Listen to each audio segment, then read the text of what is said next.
আসসালামু আলাইকুম। আমার এক বড় ভাই পরিজন। আসসালামু আলাইকুম রহমতুল্লাহ বরকাতুহু। আমার নাম দেলোয়ার হোসেন, আমি ইতালি প্রবাসী। এখন আমাদের ফেরিয়া 15 দিন বন্ধ, বাসায় আছি। অনেক সময় টুনি মাঝে মুড়ে যাই, মাঝে মাঝে মন চাইলে না মন চাইলে নাই, বাসায় বসে আছি। আপনারা সবাই আমাদের জন্য দোয়া করবেন, আমরা ভালো আছি সবাই বিদেশে, আর আপনারা দেশে যারা আছেন বিদেশে যারা আছেন সবাই ভালো থাকেন। দেশের এখন যে পরিস্থিতি, আশা করি যেই আসুক বা যে আছেন সবাই সুন্দরভাবে সুষ্ঠুভাবে দেশটা পরিচালনা করার জন্য অনুরোধ করতেছি।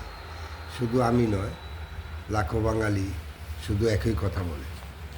আমরাও বলতে চাই যে দেশটা যদি ভালো চলে আমাদের কাছে ভালো। আমরা সারাদিন টেনশন করি দেশের মানুষের জন্য, কে কীভাবে আছে, কে কোথায় আছে। দেশের যে পরিস্থিতি দেখা গেছে, একজন মারা গেছে একজন বলতে পারেন, এখন তো আমরা বিদেশে, তো আমরা আরও বলতে পারি না। তো সেই হিসাবে বলছি যে সবারে অনুরোধ করতেছি সবাই ভালো থাকেন, সুস্থ থাকেন। কেউ কোনো মারামারি রাহাজানি হুড়াহুড়ি পারাপারির দরকার নাই। আপনারা যে যেই দল করেন করেন, সেটার জন্য তো সরকার আপনাদের কিছু বলছে না, কিন্তু এমন কিছু করেন না যে উগ্রপন্থী, যে যেটার জন্য আপনি হয়তো এখন বুঝতেছেন না, যদি ধরা পড়েন সরকার যেই কঠোর বার্তা দিছে যে যদি ধরা পড়েন তাহলে কিন্তু আপনাদের কান্না কারোই কোনো উপায় নেই। আপনার বাপ মা লাস্টে দেখা যাবে চলে আসবে, কিন্তু আপনার একার জন্য আপনি ফ্যামিলিটা নষ্ট করেন না। এটা আপনাদের কাছে দয়া করে বলছি, অনুরোধ করতেছি আপনারা সবাই ভালো থাকেন। আমরা দেশের জন্য সবার জন্য আমরা কিন্তু দোয়া করি সবার জন্য, যে যতটুকু পারে। কেউ চায় না যে কারো বাপ মা ভাই বেড়াদার যে সামনে থেকে যদি মৃত্যুবরণ করে, সুষ্ঠুভাবে যদি মৃত্যুবরণ করে, ভালোভাবে যদি মৃত্যুবরণ করে সামনে থাকলে দেখতে পারে। এখন এমন রাস্তা যে ওখানে যে এক গুলি খেয়ে পড়ে রয়েছে, ওখানে যে লাঠি পিঠার খেয়ে মরে রয়েছে, ওখানে যে এইভাবে পড়ে রয়েছে, এরপরে তো এই নিজের লাশও খুঁজে পাওয়া যায় না, গুম হয়ে যায়, ফালায় দেয়, কি করবো, চেনে না।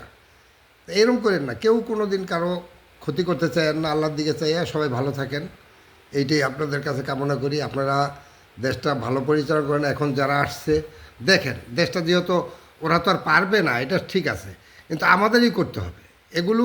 আমরা সবাই ওদেরকে আমরা উৎসাহ দিব কীভাবে করতে হবে, কীভাবে চলতে হবে, ভালো করতে হবে। আমরা একটা ভালো ব্যবস্থা ভালো বুঝতে পারি, আমরা বুঝি। আমরা তাকে একটা ব্যবস্থা বুঝিয়ে দিলাম যে স্যার এটা এইভাবে করেন, ভাইয়া এটা এইভাবে করেন, দেখেন এইভাবে করলে কি হয়। এইটাও একটা ব্যাপার আছে, আপনারা তাকে সুব্যবস্থা করে দেন, তারে একটা ভালো বুদ্ধি দিয়ে দেন যে কোন বুদ্ধিতে দেশটা ভালো চলে। যারা বোঝে তারা সবাই তারা উৎসাহ দেন, সহযোগিতা করেন, সামনে আসেন। সামনে আসলে তারা ভালো পারবে, আমরাও দেশটাও ভালো চলবে। কারো কোনো রাহাজানি মারামারি হুড়াহুড়ি পারাপারি এগুলো হবে না। শুধু তাদেরকে আমরা সবাই মিলে শুধু আমরা একটু উৎসাহ দিব এবং আমরা সবাই সাহায্য করব, এটাই কথা। হ্যাঁ বলেন দিদার ভাই। ওকে, ধন্যবাদ ভাই।